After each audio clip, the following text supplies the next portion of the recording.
ప్రపంచంలో పిచ్చోల సంఘానికి, మూర్ఖుల సంఘానికి ఎన్నికలు పెడితే ట్రంప్‌కి, కిమ్‌కి మధ్య పోటీ జరిగిద్ది.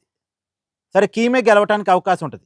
ట్రంప్ కూడా గట్టిగానే పోటీ ఇస్తాడు గానీ, కిమే గెలుస్తాడు. ప్రపంచంలో పిచ్చోల సంఘం, మూర్ఖుల సంఘం ఇలాంటి సంఘం ఏదో పెట్టి ఎన్నికలు పెడితే కిమ్ గెలుస్తాడు. ఇప్పుడు కిమ్ అంటాడు అంటే ఉత్తర కొరియా అధ్యక్షుడు.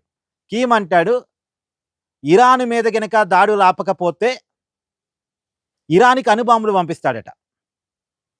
ఇరాన్ ద్వారా ఇజ్రాయెల్ మీద అణుబాంబులేస్తాడట. అమెరికా మీద అణుబాంబులేస్తాడట. అంటే ఇప్పుడు అణుబాంబుల భయంతోనే ఇరాన్ మీద అమెరికా, ఇజ్రాయెల్ కలిపి దాడి చేస్తున్నాయి. ఇప్పుడు ఇరాను అణుబాంబులు తయారు చేస్తుంది. ఏదో ఒక రోజు ఇజ్రాయెల్ మీద వేసిద్ది అనే కారణాన్ని చూపిస్తూనే ఇరాన్ మీద ఇజ్రాయెల్‌కి సపోర్ట్‌గా అమెరికా యుద్ధం చేస్తున్నాయి. కదా! ఇప్పుడు కిమ్ అంటాడు, ఇరాన్‌కి నేను అణుబాంబులు ఇస్తాను. ఇజ్రాయెల్ మీద, అమెరికా మీద ఏపిస్తాను అంటాడు. ఇప్పుడు ఈ అణుబాంబుల మాటొచ్చిందంటే రేపొద్దున ఈ మాట చూపించి ఇజ్రాయెలో, అమెరికానో ఇరాన్ మీద అణుబాంబులేసిందనుకోండి. ఏంటి పరిస్థితి? అణుబాంబులు ఇజ్రాయెల్ దగ్గరున్నాయి, అమెరికా దగ్గరున్నాయి, కిమ్ దగ్గర కూడా ఉన్నాయి. కానీ ఈ అణుబాంబులేసుకుంటే మామూలుగుండదు పరిణామాలు.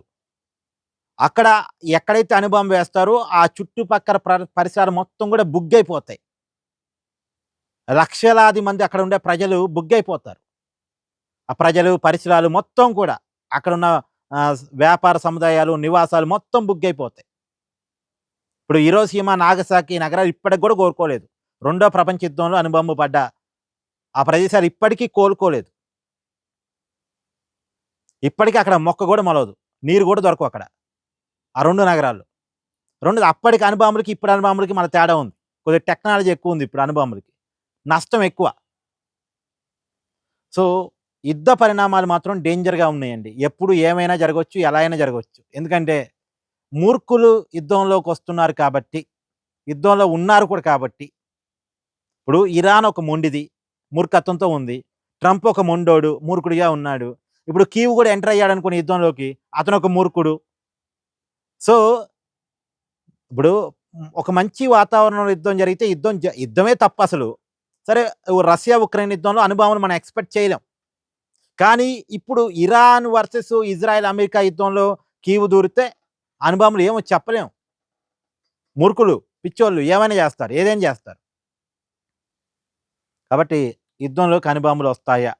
అణుబాంబులు వస్తే ప్రపంచం డేంజర్‌లో పడిద్ది. కానీ ఒకటి పరిణామాలు మాత్రం డేంజర్‌గా ఉంటాయని మన దేశం కూడా ఎక్స్‌పెక్ట్ చేస్తుంది. నిన్న మోడీ గారు మీటింగ్ పెట్టారుగా. ఆ యుద్ధం పరిణామాలు తీవ్రంగా ఉండేటట్టున్నాయి. మనం సమృద్ధిగా ఎదగాలి. యుద్ధం వల్ల వచ్చేటువంటి ప్రభావాలను మనం తట్టుకోవాలి అని చెప్పేసి నిన్న మోడీ గారు మీటింగ్ పెట్టారు. అన్ని శాఖలు కోఆర్డినేషన్‌తో పనిచేయాలని కూడా చెప్పారు. రాష్ట్రాలు, కేంద్రం కూడా కోఆర్డినేషన్‌తో పనిచేయాలని కూడా మోడీ గారు చెప్పారు. అంటే యుద్ధం పరిణామాలు మాత్రం తీవ్రంగా ఉంటాయి. అంతవరకు నిజం.